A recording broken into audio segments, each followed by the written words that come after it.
There was only one rule. Don't open the door. The year is 2024. I was in dire financial straits living in Cleveland, Ohio, USA. My name is Ryan Miller. I was a normal college student who took classes during the day and worked a part-time job at night. But mounting debt and expenses were making my life difficult. I was looking for every online job I could find. Freelancing, data entry, surveys. I would apply for anything I could find. One night at around 1:40 a.m., I was browsing Reddit and various job forums when a strange ad appeared. The ad was just one line. One night job, $10,000, no experience necessary. Below it was just an email address. No company name. No details. Normally, I would have ignored it. But $10,000. It was a lot of money for me. I sent the email right away. The answer came just 7 minutes later. If you really want the job, come to this address at 11 p.m. tomorrow night. A location was listed below. About 2 hours from the city. In the middle of the forest. And at the end, a strange sentence. There's only one rule. Don't open the door. I laughed. Maybe it was a security job. Or a rich man's strange temperament. The next night I got there. In the middle of the forest stood an old Victorian-style house. So old that it looked like no one had been there for decades. As soon as I knocked on the door, an old man appeared. He had white hair and unusually dark eyes. "Ryan?" he asked. "Yes." He nodded. "Come in." The house was surprisingly clean inside. But the strange thing was that only one room in the entire house was being used. The old man sat me down on a wooden chair. Then he placed an envelope in front of me. Inside was $5,000 in cash. "The rest will be given to you when the work is done." I was surprised. "What do I have to do?" The old man was silent for a few moments and then replied, "Just sit in this room. And don't open the door." I said, laughing, "That's all." This time he didn't laugh. "Not at all." "Whatever. Don't open the door. No matter what you hear. No matter what anyone says. Even if you think someone is standing outside." The smile on my face disappeared. "Is this a joke?" The old man didn't answer. He got up. He went to the door and said only one thing as he left. "If you survive until 3:33 a.m., the money is yours." Then he left. I was left alone. There was a clock in the room, a chair, and a closed wooden door. The first 2 hours passed completely normally. Nothing happened. I kept using my phone. I kept watching videos. But then, at 2:17, a light knock was heard from the other side of the door. "Stop." I was startled. Then again, "Stop. Stop." I looked at the door. A few seconds later, I heard a woman's voice. "Hello. Is anyone there?" I remained silent. The voice came again. "Please open the door. I've lost my way." The old man's words immediately echoed in my mind. "Don't open the door." I sat silently. After 5 minutes, the sound stopped. I breathed a sigh of relief. Then suddenly, my phone rang. "Mom" was written on the screen. I picked up the call. "Mom," there was a cry on the other side. "Ryan, come home quickly. Your sister has had an accident." My heart sank. "What?" I immediately stood up. But at that moment, the same voice was heard from the other side of the door. Exactly the same. "Ryan, open the door quickly." A cold wave ran through my body because my mother's voice was on the phone at the same time and behind the door. Then there was a loud knock on the door. Bang! I jumped back in fear. "Ryan, let us in." It wasn't just one voice anymore. There were dozens of voices. Hundreds of voices. All calling my name. Then suddenly, the clock in the room stopped. Time, 3:32. Only 1 minute left. Then a black shadow began to creep in from the space under the door. Slowly, as if a liquid darkness was spreading across the floor. And within that darkness, 2 white eyes opened. Then a voice came. A voice that was not human. "You didn't open the door." "Good. Because we weren't outside. We're already inside." And at that moment, someone whispered softly behind me, "Ryan." I wasn't alone. The third person in the room. The whisper coming from behind me was so close that I could feel his breath on my neck. Ryan. My whole body went silent. I slowly turned around. The room was empty. The same chair. The same walls. The same closed door. No one. But I was sure that a few moments ago there was someone right behind me.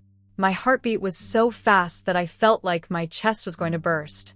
At that moment, the clock started. 3:33. Tick, tick, tick. Then suddenly, all the sounds outside the door fell silent. Complete silence. A silence that would hurt your ears. I stood still for a few seconds. Then the door opened automatically. See-char-rar. The same old man was standing outside the door. For the first time, a faint smile appeared on his face. "You're alive," he said. "What's going on here?" I almost screamed. "What was that thing?"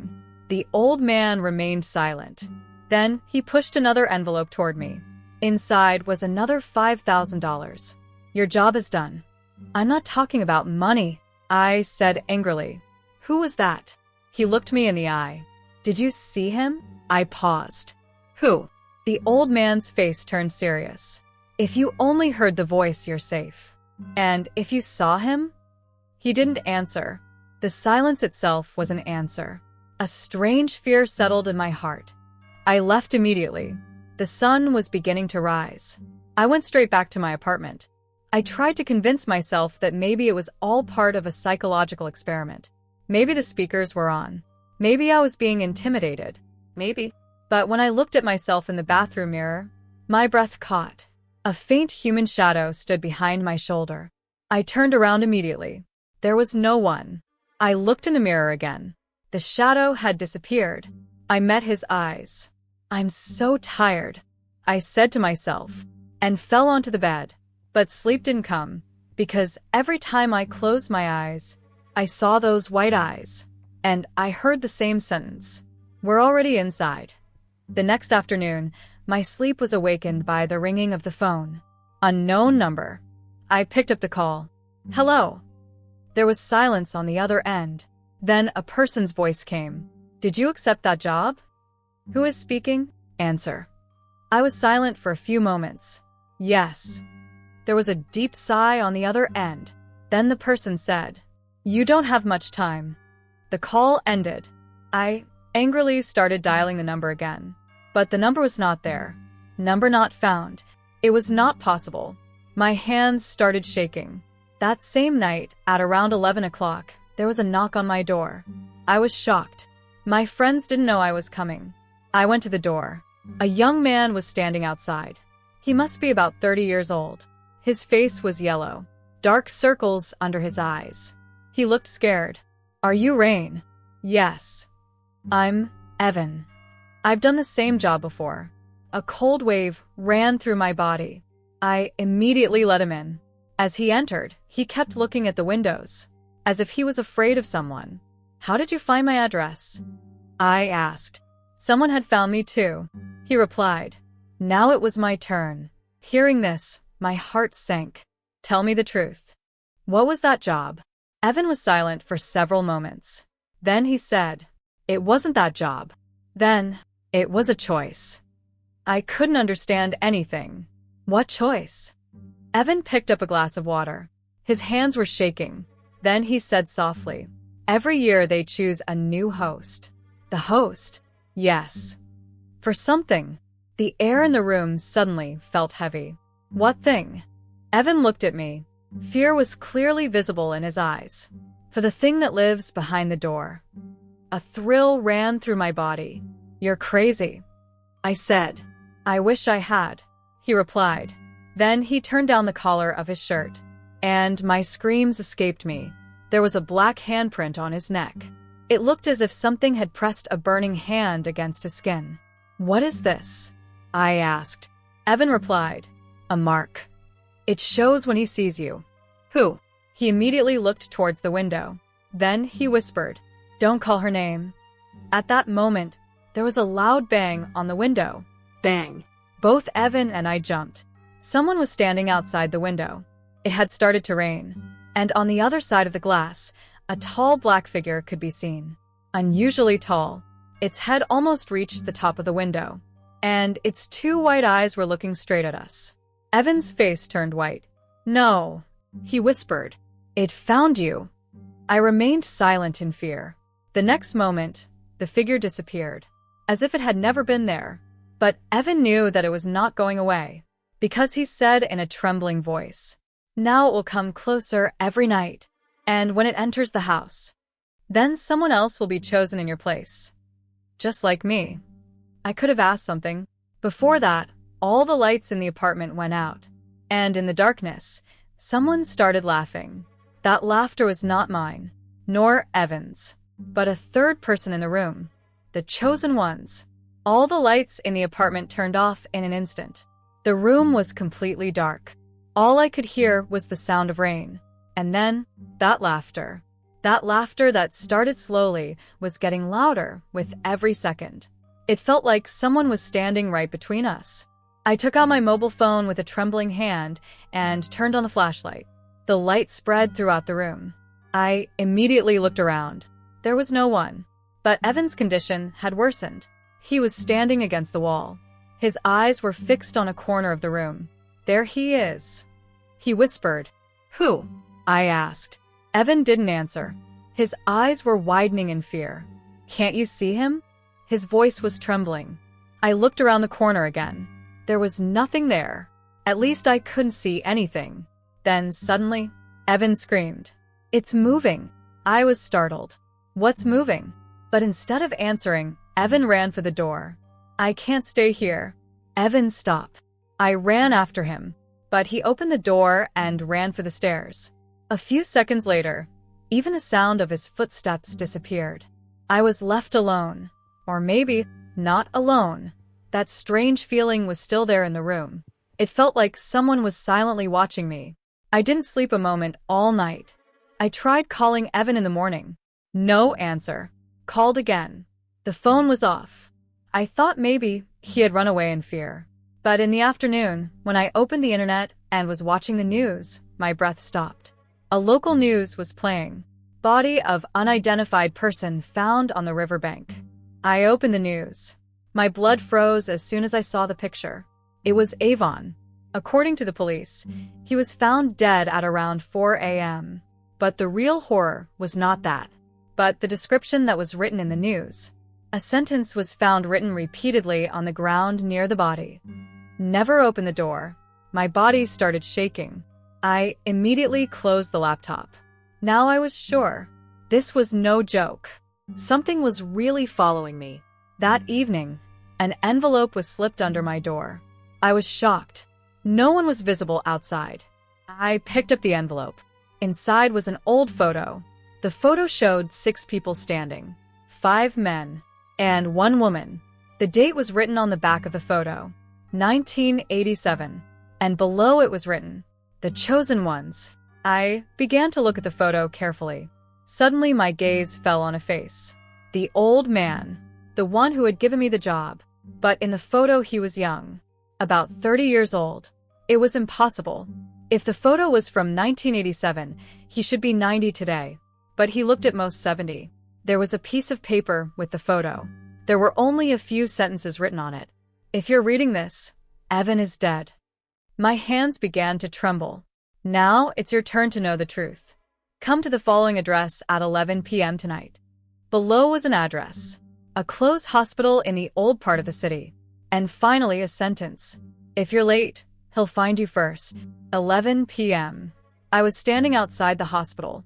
The building looked at least 50 years old. The windows were broken. The doors were rusted.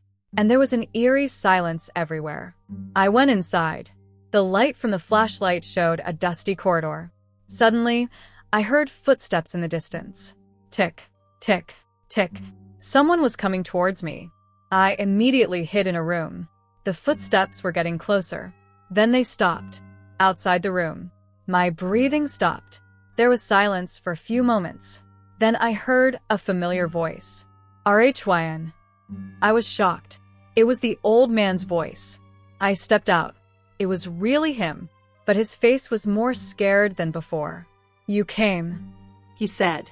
"I want an answer." I spoke angrily. Why did Evan die? Because he broke the rules.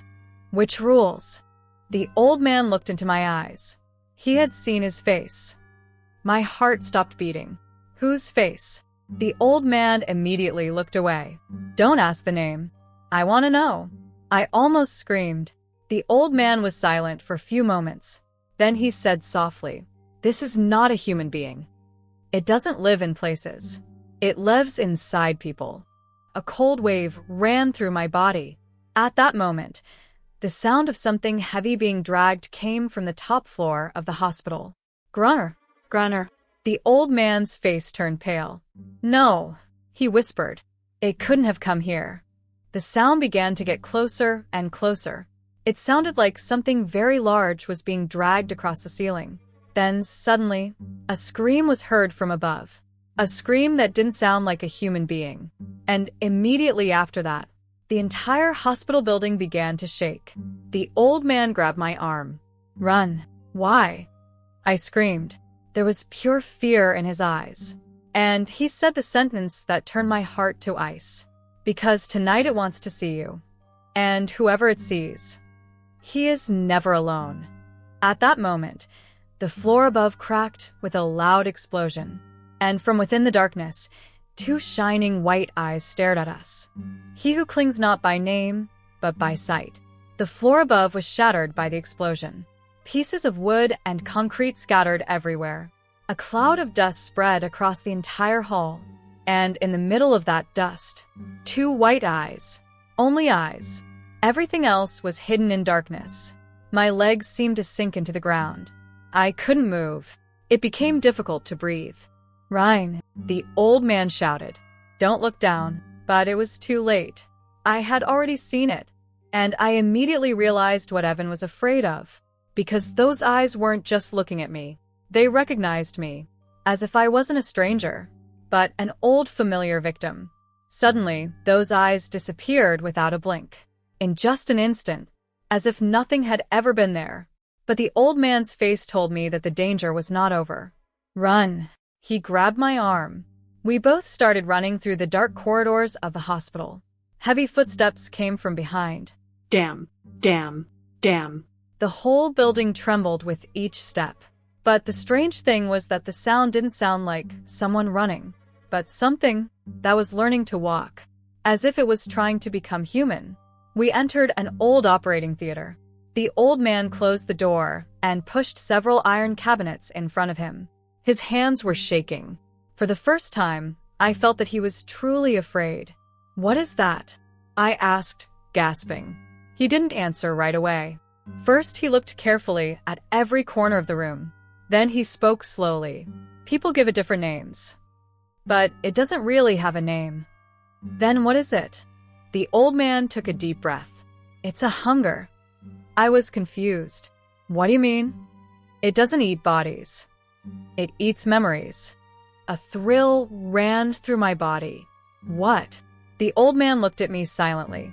Then he said, "With each victim, it steals their life. His friends, family, memories, everything. And slowly the world forgets that person." The air in the room suddenly felt very cold. "Avon?" I asked slowly. The old man nodded. "It has begun." "What?" "People are forgetting him." I immediately took out my phone. I opened social media. I searched for Evan's profile. Nothing. Not on Instagram. Not on Facebook. Nowhere. My heart sank. This was impossible. He had been there until yesterday. Now it was as if he had never existed. At that moment, a photo appeared on my phone. The same photo, from 1987. But now there was a difference. Evan was also in the photo. I stared at the screen in amazement. This was impossible. Evan wasn't even born in 1987. Then how is he in the photo? The old man saw the photo, and his face turned white. "Oh God," he whispered. "This is happening so fast." "What?" He looked at me. "When the victim dies, it becomes a part of him forever." My hands started shaking. Then a sound came from outside the door. Tick. Then silence. Tick. Then silence. Like someone was knocking on the door with a nail. We both fell silent. Then a voice was heard. Very softly, very familiar. Ryan. My blood froze. It was my mother's voice. Exactly like that. Ryan, open the door. The old man shook his head immediately. Don't listen. The voice came again. Son, it's me. I'm scared. My heart ached, but I knew she wasn't my mother. Suddenly, a second voice was heard. Ryan, help me. I was startled. It was Evan's voice. Then a third voice. My childhood friends. Then a fourth. Then a fifth. Then dozens. Hundreds. Hundreds of people were calling my name outside the room. And each voice was someone I knew. The old man put both hands over his ears, as if he had heard it all before. It calls you out, he said. First with voices, then with faces. And finally, his voice stopped. What at the end? I asked. He answered, you see yourself at the end. A cold wave ran through my body. At that moment, black smoke began to pour in from the gap under the door. Slowly, just as he had come into the room that night. And then, a face began to form within the smoke. My own face. I recoiled in fear. The same eyes, the same nose, the same smile. But there was a hatred on his face that I had never seen in a human being.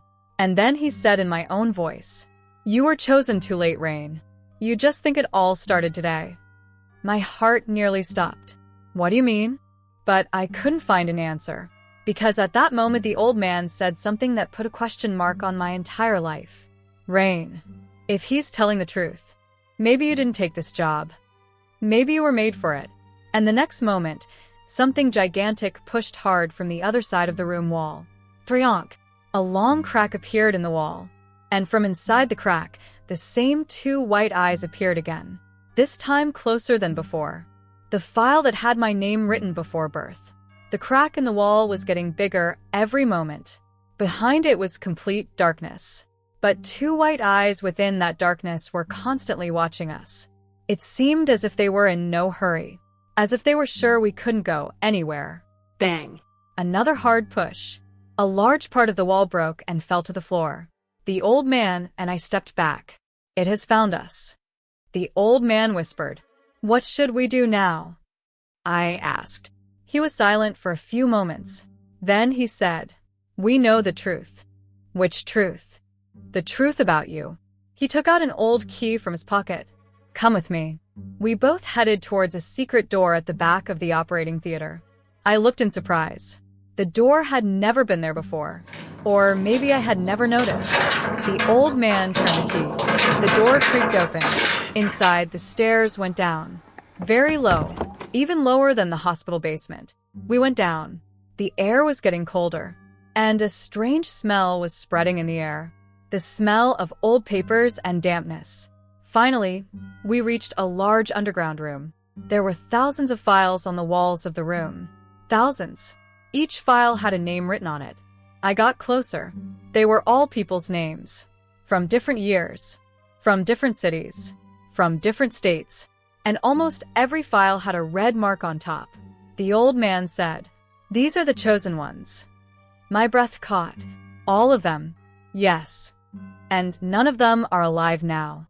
A thrill ran through my body. I started to pull out a file. Inside was a picture of a young woman. At the bottom it said, Mary Collins. Elected, 1972. Status, absorbed. I immediately looked at the old man. Absorbed? He lowered his eyes. That's the word we use. I didn't ask any more questions, because a strange fear had arisen in my heart. Then the old man went to a certain shelf. He took out a thick file from there and handed it to me. My name was written on the top of the file. Ryan Miller. My hands started to tremble. How is this possible? I opened the file, and the next moment my world changed. The first page. Date, March 14th, 2001. It was the date of my birth. Beneath it was written, subject successfully created. My mind went blank. I quickly flipped through the pages. Every page was filled with my life. My first school, my first friend, my first accident, my college records, my jobs, even the things that I had never told anyone. Everything. word for word, as if someone had been watching me my whole life. "Who wrote this?" I screamed. The old man replied softly, "Not us." "Then who?" He remained silent. Then he pointed upwards. "That." My heart sank. I reached the last page. And what was written there? It froze my soul. Date: June 16th, 2024. I read it again. It was the date for 4 days. There was only one sentence written below. "Full integration." "What does that mean?" I asked. The old man's face grew sad. "On that day, you'll become a part of it like everyone else." The file fell from my hand. No. That's not possible. At that moment, a loud explosion was heard from the basement ceiling. Bang. Then another. Then a third. Something was trying to come down from above. The old man's color faded. It's never come so quickly before. Suddenly, the whole room began to shake. The filing cabinets began to fall. Thousands of papers scattered across the floor. And among those papers, my eyes fell on a picture. I immediately bowed. There was a woman in the picture. I recognized her very well. She was my mother. My hands began to tremble. I picked up the picture. Below it was written, "Sarah Miller, elected, 1998. My life went out of my body." "No," I whispered. "This is wrong." The old man looked at the picture and fell silent. That silence made everything clear. "My mother too?" I asked. He nodded slowly. "And my father?" He nodded again. My legs began to lose strength. The old man finished. "You are not the first chosen. You are the third generation." At that moment, the ceiling collapsed. A large chunk of concrete fell to the ground, and a long black arm hung down from the darkness above. Inhuman, unusually long, and at the end of it were 5 fingers, which were moving slowly. The old man stepped back.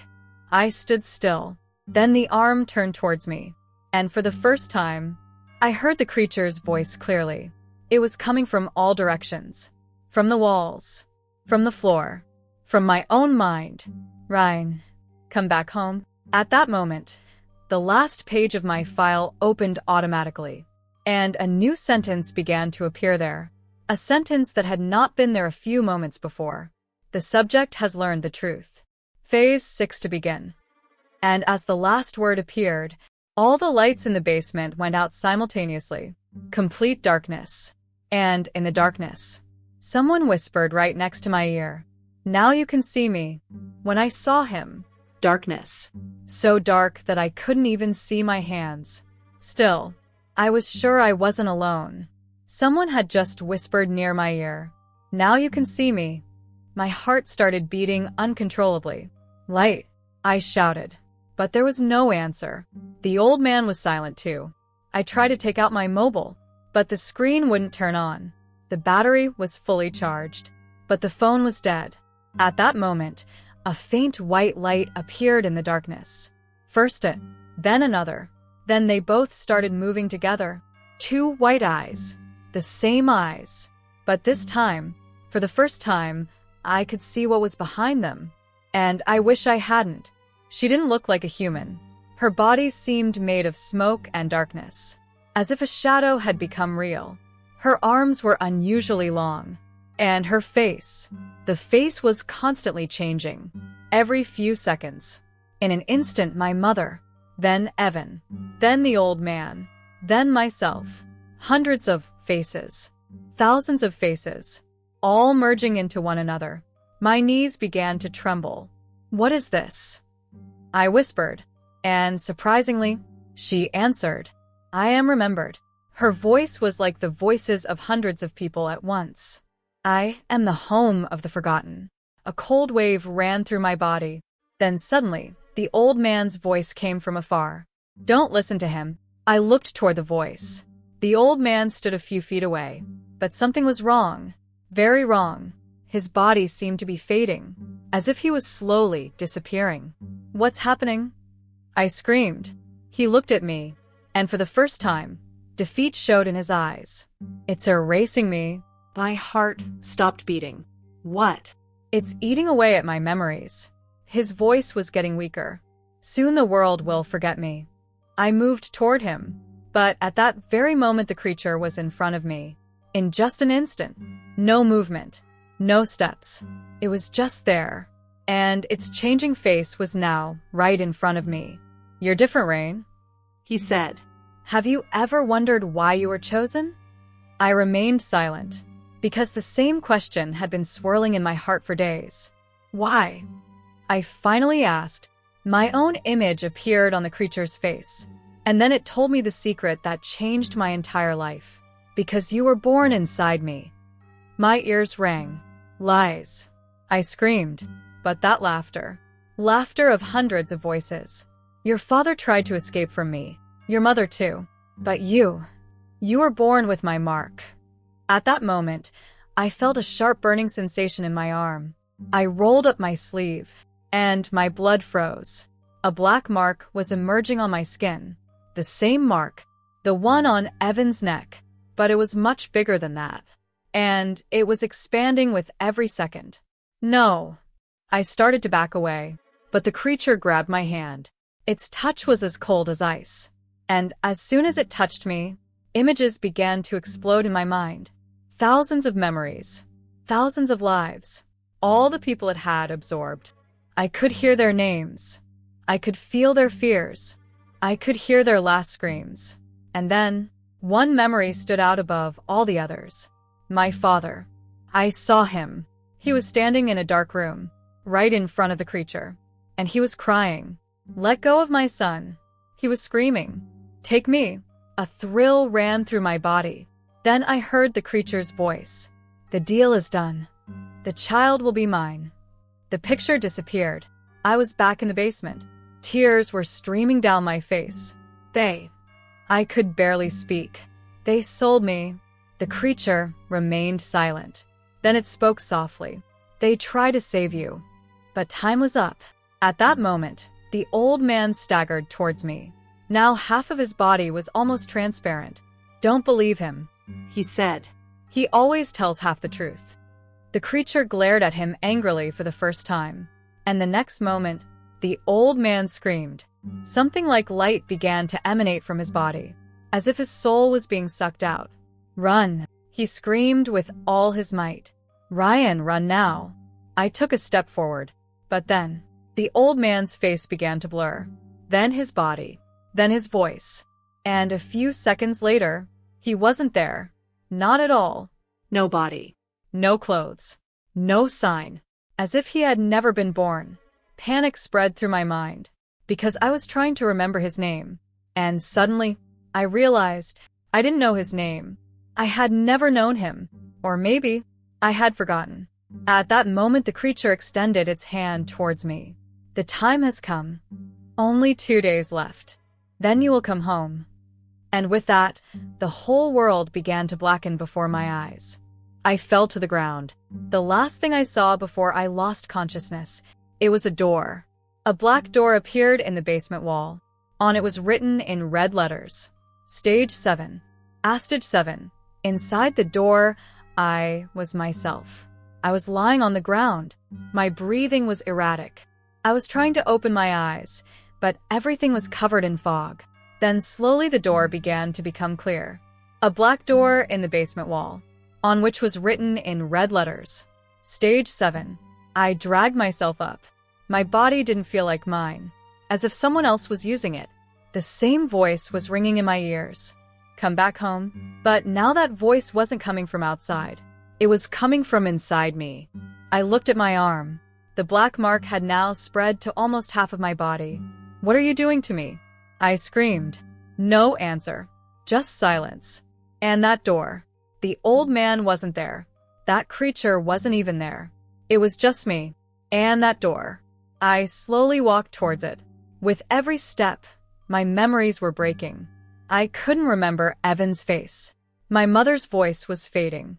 Even my own childhood seemed unreal. I stopped as I approached the door. The door opened automatically. It wasn't dark inside, but there was a light. Not white, not black. A light that would draw the viewer in. And then, I looked inside myself. And that's where I saw the truth. I wasn't in a basement. I wasn't even in a hospital. I was in a huge empty room. There were hundreds of doors. A name was written above each door. Ryan Miller. Ryan Miller. Ryan Miller. Thousands of times. My breath stopped. I moved forward slowly and peered behind each door. Inside each door was a different me. In one I was crying as a child. In another I was dying in a hospital bed. In another I had become Evan. I stepped back. What is this? I screamed. And at that moment a voice came. But this time it was not the creature's. It was my own voice. From inside the door. You didn't take the wrong job. I froze. The door I was inside continued to speak. You were always here. My hands began to tremble. No. I held my head. That's a lie. But each door began to speak. Thousands of voices. Together. You are not a choice. You are a place. We use you. I screamed and backed away. And then it happened. I looked behind me, and there stood the creature. But now it had changed. Its body was made entirely of doors. The doors were connected to each other. Every door was opening and closing. And inside each door I was. Do you understand now? It said, you were not a job. You were the whole system. My mind exploded. Lies. I screamed. But my words were lost in the doors too. The creature moved forward. And it took my hand. This time it didn't hurt. It felt like peace. Like I was going back home. And then it said, Stage 7 is complete. Now you will wake up. I tried one last time. Who am I? He replied. He who never had to wake up. And everything went white. When I came back to reality, everything was white. No sound. No pain. No time. Just a silence that was eating away at my thoughts. Then slowly the voices started to come back. Beep, beep, beep. I opened my eyes. I was in a hospital bed. I had M4 in my hands, white lights above my head, and a clock on the wall. June 16th, 2024. My heart was pounding. It was the same date written in the file. I am alive. I whispered. A nurse came in immediately. You've regained consciousness. I looked at her. How did I get here? The nurse opened the file.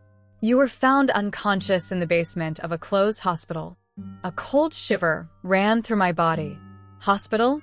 Which hospital? The nurse replied.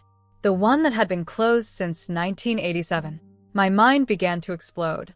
No. I grabbed my head. I stopped. Because my own words seemed unreal to me. Evan. The old man. Creatures. Doors. Everything. Like a dream. But then the nurse put a file in front of me. You had it. I opened the file with trembling hands. The same file. Ryan Miller. But this time, everything was blank. No date. No sentence. Only the last page. And there it was. Phase 7 completed. I threw the file away. That's a lie. I screamed.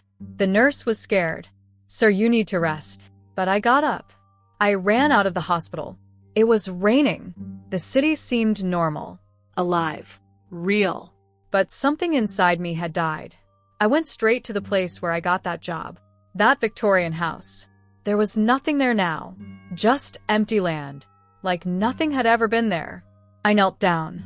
What was all this? I looked up at the sky. And then, a notification came on my phone. Unknown number. You're back. My blood froze. I immediately tried to turn off the phone. But the screen turned on automatically. And a video started playing. It was me. But not the hospital me. But the me who was in the basement. Between the doors. Thousands of me. A voice came into the video. You thought you got out. But you never got out from inside. My breath caught. The camera zoomed out. And I saw. I was still lying in the hospital bed. The nurse was standing next to me. But behind her, the same creature was standing. Made of doors. Silent. Smiling. And then she said the last sentence. You are always in the return loop, Rain. Every time you wake up, we pick you up again. The video ended. My phone fell from my hand. I slowly looked back. The nurse was smiling. But her eyes were white. just like that. And then she said, "The phase is starting again." The light intensified. My eyes closed. And the last thing I heard was that same whisper, "Come back home, Rain." The end.